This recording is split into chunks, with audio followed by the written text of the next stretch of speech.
Hi everyone, I'm Dr. Divya Shanthi and welcome to NEET PG Co-Revision series. These series are structured, focused and exam oriented so that you can recover faster and more confidently in your exams.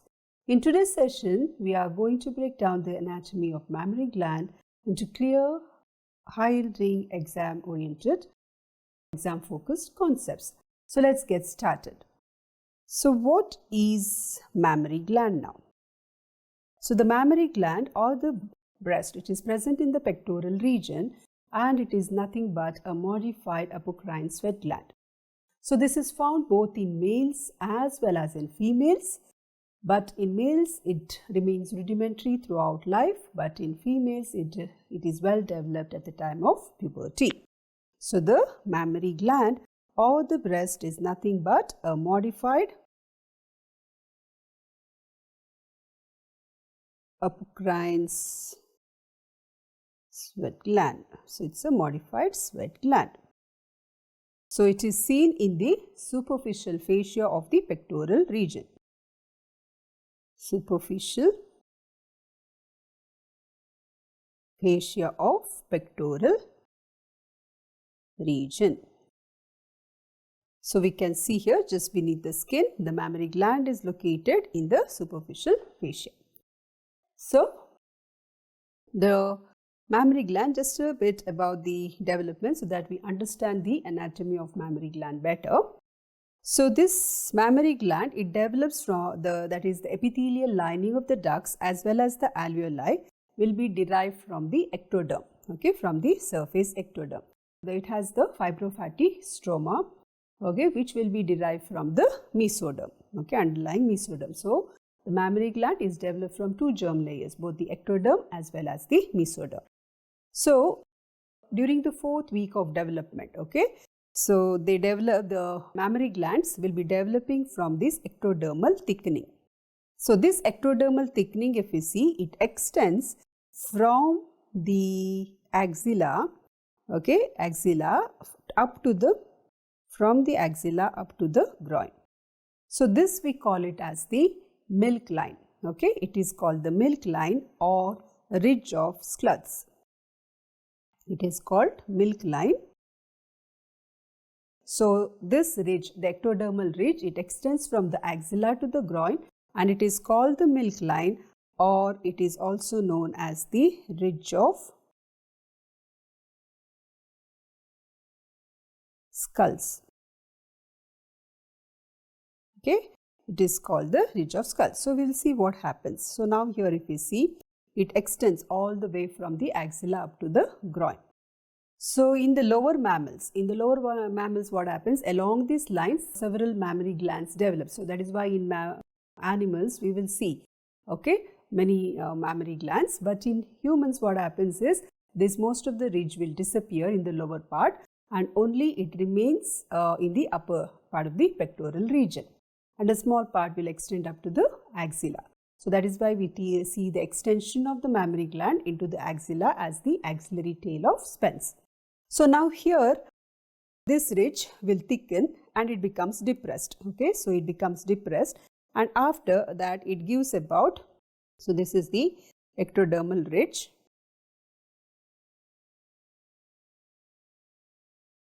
Which is thickened here, then it is depressed, then it forms many cords, okay, about 15 to 20 solid cords it forms, and later through these cords the ducts are developed and they form the glands of the mammary, that is the glandular tissue of the mammary gland, okay, whereas the surrounding mesoderm will be forming the 𝗣𝗵𝗂 tissue. So this is all the mesoderm part which forms the 𝗣𝗵𝗂 tissue. So at the time of birth, this depressed part will raise and then it will form the nipple. So sometimes it just remains depressed like that only, which will result in an inverted nipple. So this is a little bit about the development. So all these things will happen at the time, that is during the prenatal life, that is in the fetal life, okay. But postnatally, so after birth, the development of breast begins well before puberty, that is by the age of 7 years. The development begins and it will extend up to the age of 15 years, okay. So during this period, the mammary gland will develop under the influence of hormones. So at the time after puberty, it is very well developed. So this development we call it as 𝗙𝗪𝗏. Okay, that is the development of the breast. So in males, as I said, it remains rudimentary. So the development doesn't occur, just we see the nipple and the areolar tissue, but the glandular tissue is not developed and very less fibrofatty tissue is there. But sometimes it can. So in the males, the mammary gland is rudimentary, except for the nipple and areola part. Rest of the portion, that is the glandular tissue or fibrofatty tissue, is not developed. So it is rudimentary. Okay, only sometimes it can enlarge and it leads to a condition which we call it as the gynecomastia.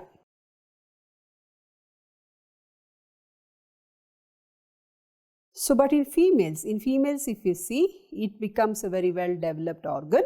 Okay, it forms a part of accessory sex organ. Okay, of the forming part of the female reproductive system, and it helps in lactation. So now so this is how we see, this is the gynecomastia in males which we see. So there what happens? So usually normally we do not see here anything, no glandular or fibrofatty tissue is very less, but here it is developed. Okay, here it is enlarged, leading to a condition known as gynecomastia.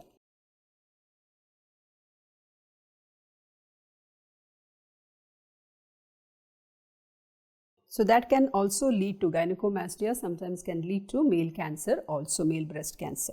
Okay, but in females, as I said, it is well developed and it forms a part of the reproductive system and helps in lactation. So now here we can see, so this is a well developed glandular tissue. So we will see two parts, the glandular part as well as the fibrofatty part, that is the stroma. Okay, so glandular part forms the parenchyma of the mammary gland. So where is this mammary gland located? So if the mammary gland, the shape is hemispherical and it will extend. Okay, so when we see the extent, it extends vertically from the second rib up to the sixth rib.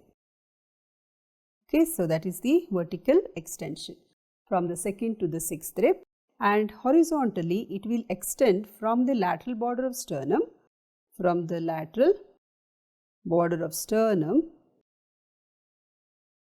up to the mid-axillary line. So up to there it will extend. Okay, though there is variation in the size of breast, the extent is the same. Okay, and it is hemispherical in shape. So small extension of it, okay, will from the superolaterally here we can see a small extension here. This extension we call it as the axillary tail of Spence. Okay, so only this portion, this part, we see the mammary gland mainly in the superficial fascia, right? But the axillary tail of Spence will pierce the deep fascia and extend into the axilla, right? So this portion will be extending. So the aperture, so that opening through which this axillary tail of Spence will pass into the axilla, we call it as the foramen of Langer. Okay, so through the foramen of Langer, the axillary tail of Spence will enter through the deep fascia and reach the axilla. So why this axillary tail of Spence is important is it is the site of highest incidence or highest percentage of breast cancer, breast tumor. So when we see the deeper relations, okay, there are certain structures which form the mammary bed. Okay, so the mammary bed here, so beneath the superficial fascia, we have the deep fascia of the pectoral region, that is we have the pectoral fascia covering the anterior aspect of the pectoralis major. So beneath that pectoral fascia now, here we will see three muscles which forms the mammary bed. One is the pectoralis major, Then we have the serratus anterior,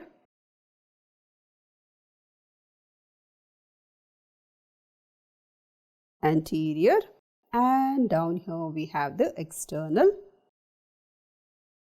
oblique muscle from the abdomen, okay, from the anterior wall of the abdomen. So that also partly contributes there. That is the aponeurosis part of it will form part of the mammary bed.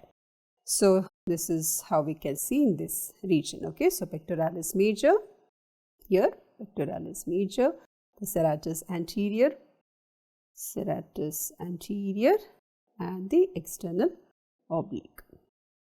They form the mammary bed, okay.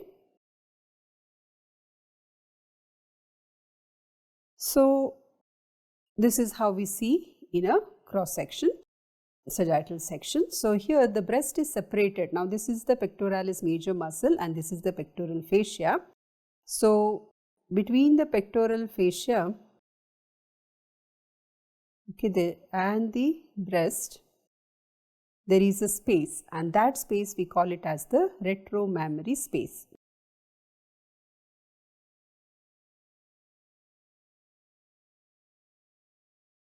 Okay, so this retromammary space is filled with loose areolar tissue, and because of which the breast is freely mobile, okay, freely movable up and down and side to side over the pectoralis fascia. So it is not attached below to the pectoralis fascia. So now when we see so I already told you about the axillary tail of Spence. So this portion is the axillary tail of Spence, which will pass through the foramen of Lange, okay, and it will pierce through the deep fascia, enters through this foramen of Lange and goes deeper into the axilla. So this is the axillary tail of Spence. It is the site of highest percentage of breast tumors. So when we see the mammary gland, so mammary gland mainly consists of three components, okay. So the skin, then it will have the stroma, and the parenchyma or glandular tissue, which is also called as the mammary gland proper. So the skin over the mammary gland here, okay, it will show two features. One is the nipple and the areola. So there is the nipple and the areola region. So these regions are pigmented. So the nipple is basically a conical projection which is present at the center of the breast. So this is situated at the level of, the nipple is at the level of 4th intercostal space, okay, 4th intercostal space. So at this level we see the nipple, and the nipple is very richly innervated by nerves. So that is why it is very sensitive to tactile stimulation. And here the nipple also contains large amount of smooth muscles, okay, smooth muscles are present there which can make this nipple stiff and either stiff, flatten or erect. So this according to the contraction of the smooth muscles, the nipple can become stiff and erect, okay, right. Then the areola. So the areola is present around this nipple. It's a circular area of pigmentation surrounding the base of the nipple, and here this areola will have a number of modified sebaceous glands, okay, and these glands especially they are more in the outer margin, and these sebaceous glands are enlarged during pregnancy and lactation, where we call them as the Montgomery tubercles, okay. So they are known as the Montgomery's tubercles. Okay, so here what happens, these glands they produce the oily secretion which lubricate the nipple and the skin there, okay, lubricate the nipple and the areola, and thus it will prevent the drying of the skin, drying as well as cracking, especially during the lactation. Right. Then when we see the stroma here, so the stroma here of the breast mainly consists of connective tissue and fat. So the connective tissue here within the stroma, it will condense, okay, and it forms what we call it as the suspensory ligaments of Cooper. Suspensory ligaments of Cooper. Okay. So, the suspensory ligaments of Cooper, if you see here, they are all arranged in a radial fashion, which divides that stroma into, like, lobules. Okay, lobes and lobules it will be dividing. So, this suspensory ligaments of Cooper, they will connect the dermis of the skin to the underlying pectoral fascia. Okay, so from the dermis to the ducts of the breast and pectoral fascia, it will be connecting. So, these suspensory ligaments, they maintain the protuberance of the breast, okay, and when they atrophy, as the age advances, they atrophy, and because of their atrophy, there is sagging of the breast in the elderly women. So, the fat, next, other than the, like when we say stroma, it is the fibrofatty tissue. So, there is the fibers which is in the form of suspensory ligaments of Cooper, and then we have the fat. And the fat, it forms the major bulk, okay. The fat is the major bulk of the breast.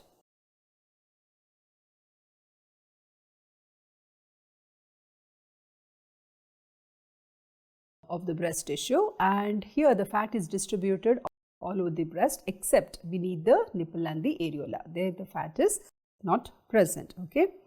Then the parenchyma, when we see the parenchyma or the glandular tissue of the breast, okay. So, basically it, since they are the glands, they secrete the milk to lactate the newborn.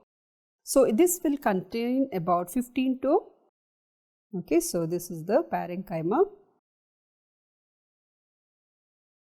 and parenchyma will contain about 15 to 20 lobes, 15 to 20 lobes which are present in a radial fashion. They consist of 15 to 20 lobes, okay, the glands which are present in a radial fashion. So, each of the lobe is divided. So, these lobes will be further divided into lobules, okay, and lobules will be having a cluster of acini, okay. So, from this the ducts will begin and they form a common duct which we call it as the 𝗪𝗪𝗪 duct. So, each of these lobes, they drain into this 𝗪𝗪𝗪 duct. So, this is the 𝗪𝗪𝗪 duct.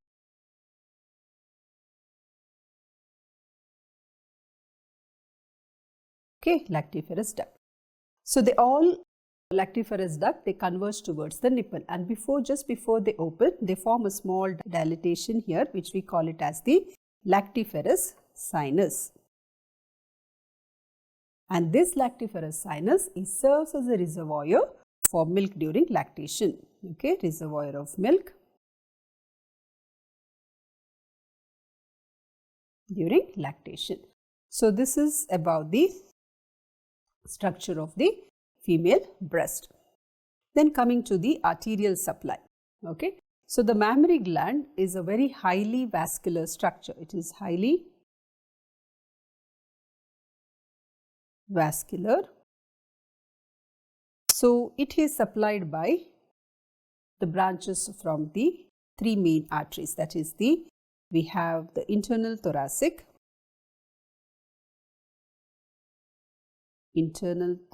artery, then we have the axillary artery, and we have the posterior intercostal arteries, So, from here the branches will supply the mammary gland. So, from the medial side we have the perforating branches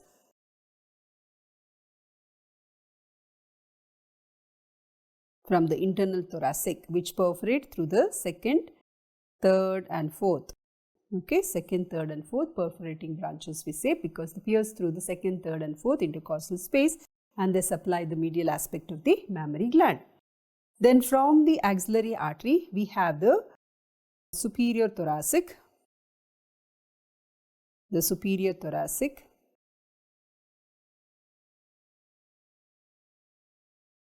then we have the pectoral branch of acromiothoracic,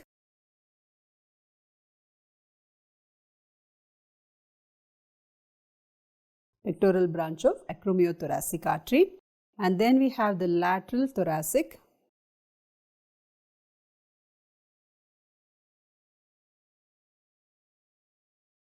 Okay, these are the three branches from the axillary which will be supplying the mammary gland. And then we have the posterior causal arteries supplying through their lateral branches. Okay, so that's how they supply the mammary gland. So main supply is through the lateral thoracic artery. Okay, so remember that the lateral thoracic artery is the main artery supplying the mammary gland. The venous drainage follows the same pattern, the veins, and they drain into the axillary. So they drain into the axillary vein, the posterior intercostal veins, okay, posterior intercostal and internal thoracic vein. So here the veins they form a circular, okay, towards the base of the nipple. They form an anastomotic venous circle, circulus venosus we call this, okay.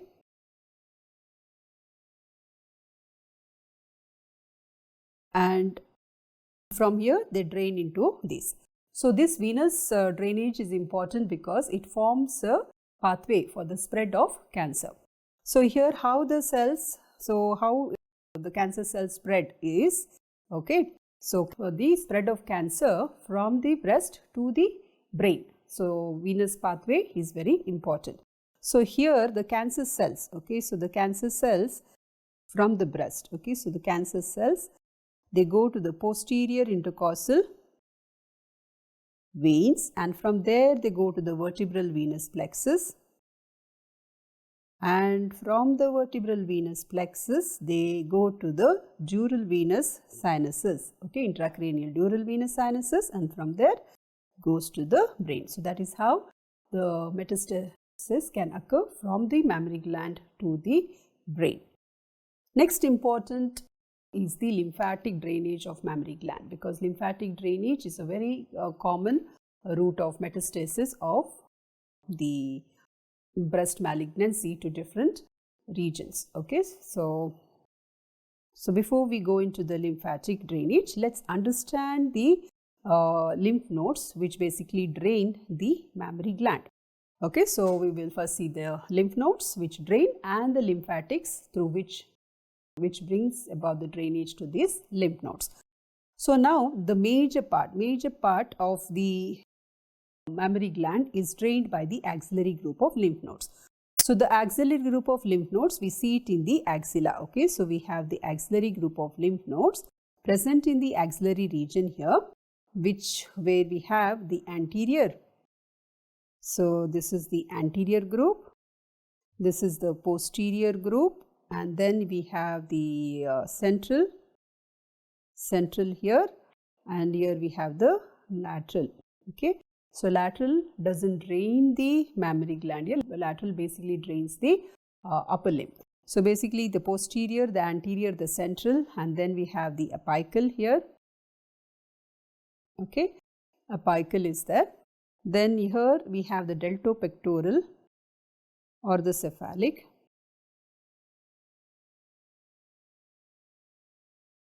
Okay, this deltopectoral lymph node or cephalic, so that lies in the deltopectoral group. Then we have the supraclavicular lymph nodes here. Supraclavicular group of lymph nodes. So, and here we have the internal mammary group of lymph nodes.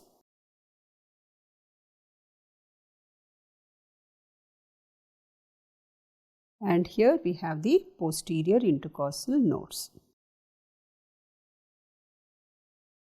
So these belong to the axillary. So here we have to understand that 75%, okay, 75% of the lymph from the breast is drained into these axillary group of lymph nodes, whereas about 20% is drained into the internal mammary group of lymph nodes, and about 5% is into the posterior intercostal group of lymph nodes. And among the axillary, it is mainly to the anterior lymph nodes. Okay, this you need to remember well. and the remaining goes to the posterior and then apical. Right. So that is about the lymph nodes draining the mammary gland. So now let's see the lymph, how it drains.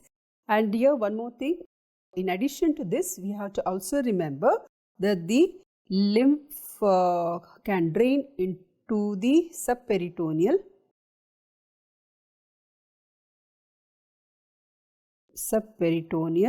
and subdiaphragmatic group of lymph nodes. Okay, so can drain into this region also. So now let's look at the lymphatics, which take the lymph from the breast to this group of lymph nodes. So the lymphatics are mainly divided into two groups. One is the superficial and the deep. So what is the difference between these two? It is basically what it drains. Now the superficial drains the skin except for, okay, as the name says superficial, so it is draining only the superficial part, that is the skin, but it doesn't drain the nipple and the except nipple and areola. Okay, it doesn't drain these two things, these two structures. Whereas the deep, it will drain the parenchyma plus the nipple and the areola.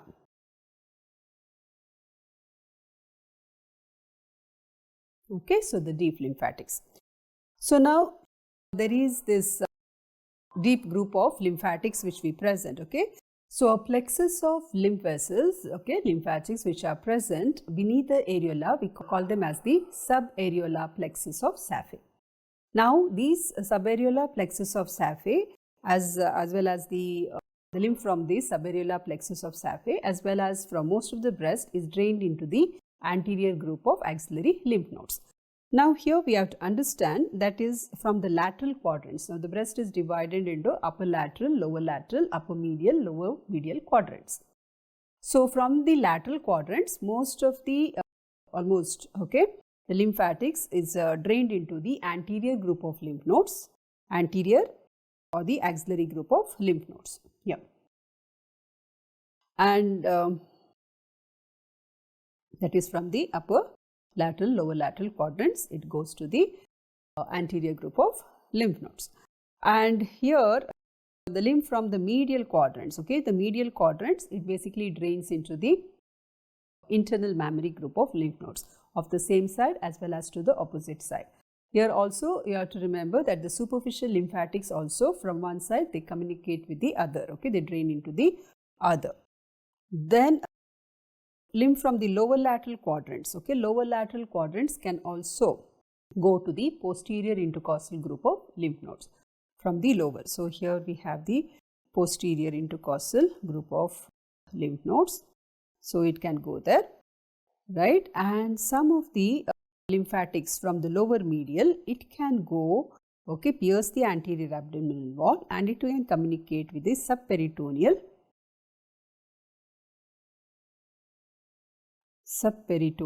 lymph plexus. Okay, it communicates with the subperitoneal lymph plexus. So in cases of the metastasis of breast carcinoma, so from this subperitoneal lymph plexus, okay, so if the cancer spreads here, so from here through the transcoelomic spread, okay, the cancer cells get deposited on the ovary and that results in what we call it as the Krukkenberg tumor. Krukkenberg's tumor. So Krukkenberg's tumor is nothing but the metastatic tumor of breast secondary. It's a secondary tumor due to metastasis from the breast carcinoma. So this is about the lymphatic drainage of mammary gland. So some of the developmental anomalies what we see are we see polythelia, or because of the, that is the milk rich which needs to disappear, it doesn't disappear because of the persistence of the milk rich. We see multiple nipple which we call it as the polythelia. Okay, sometimes the nipple may be retracted or inserted nipple. So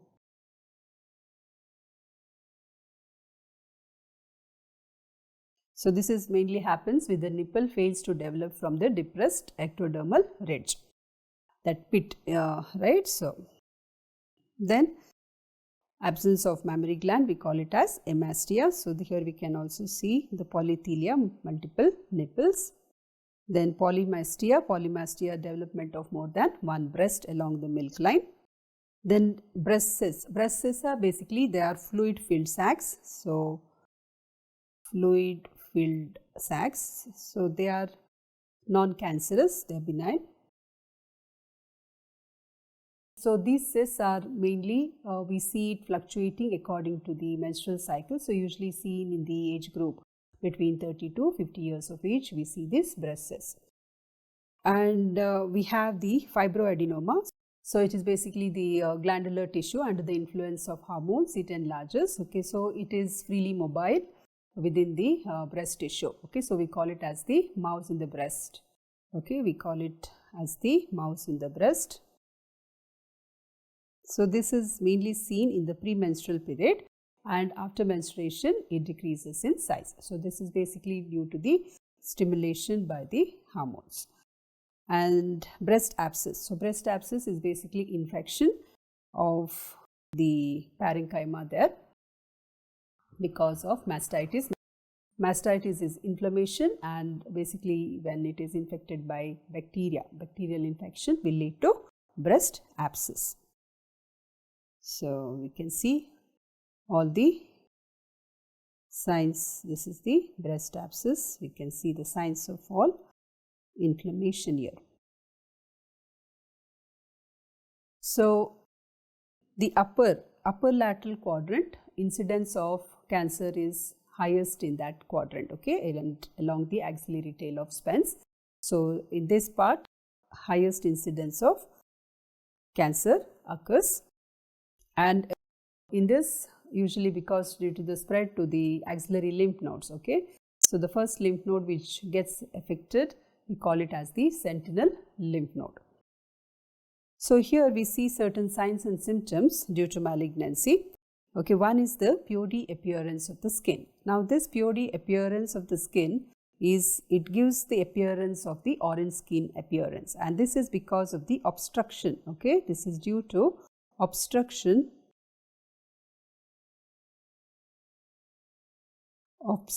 of superficial lymphatics. Then sometimes we see bloody discharge to the nipple, that is because of the invasion of the cancer cells through the blood vessels there, and that leads to bloody discharge. So the bloody discharge is basically because of the erosion of blood vessels, here capillaries and the blood vessels, it leads to bloody discharge. Puckering of the skin is mainly because of the retraction, infiltration of suspensory ligaments by the cancer cells, infiltration of suspensory ligament. Okay, that causes retraction of the skin, and retraction of the nipple is mainly due to infiltration. So this causes puckering of the skin, and retraction of the nipple is mainly due to the infiltration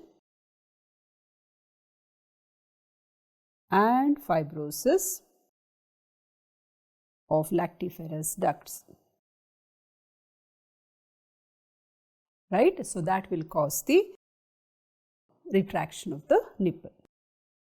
So 𝗥𝗏𝗏𝗔𝗟's tumor, as I told you, it is basically a secondary tumor. It's a metastatic tumor due to the metastasis from the primary being the breast cancer. So here what happens, the lymphatics from the subperitoneal lymph plexus, okay, from there to the transcoelomic spread, the cancer cells get deposited on the ovary, which has the affinity for these cells, and that leads to a secondary metastatic tumor known as 𝗥𝗏𝗏𝗏's tumor. This is mainly by transcoelomic spread.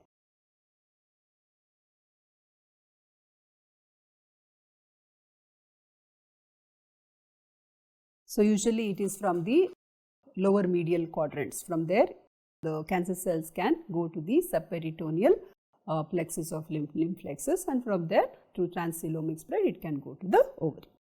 Then mammogram. So mammogram is a investigation which is done to detect early cancer. Okay, so if there is any suspicion of a cancer, we do a mammogram, and it is also done as a screening test also for breast carcinoma. Right, so here we can see a normal mammogram is seen like this. If there is a cyst, okay, it will appear like this, and then sometimes calcification can also be recognized by mammogram, and breast carcinoma can also be seen. Fine needle aspiration cytology is done. So when there is a lump in the breast and there is a suspicion, like if whether to determine whether it is malignant or a benign lump, okay, or we do a FNSE where a few cells, a sample of cells are drawn and examined to check for malignancy. So that is FNSE. So coming to the image based MCQs now. So lymph from the highlighted region primarily drains. So upper outer quadrant drains into, so upper outer quadrant here, okay, it goes to the axillary group of lymph nodes. So from here it goes to the anterior, and from anterior to the central. So in the choices they have not given anterior, so we can choose central as the next more appropriate answer. The space shown facilitates which of the following, okay. So space shown is the retromammary space, right, retromammary space. So this retromammary space here, it will allow the free mobility of the breast over the chest wall. So this is one thing when we examine, the breast should be freely mobile, the chest wall. When there is cancer, and the cancer has spread, invaded beyond, okay, beyond the pectoral fascia, it becomes fixed, okay. So this space is lost. Otherwise, the space is there, and because of which the mammary gland can be freely mobile. Shortening of the label structure, okay. So these label structures, basically they are the suspensory ligaments of Cooper. It leads to skin dimpling. The labeled artery here supplying the medial side of the breast, okay. So medial side of the breast is mainly supplied by the perforating branches of internal thoracic artery. So B is the right choice. Pain from the nipple region is primarily carried here by the T2 to T6, okay. So intercostal nerves. So that's a wrap on today's session of mammary gland. So stay consistent with the series, stay focused, and believe in your preparation. So I'll see you in the next session.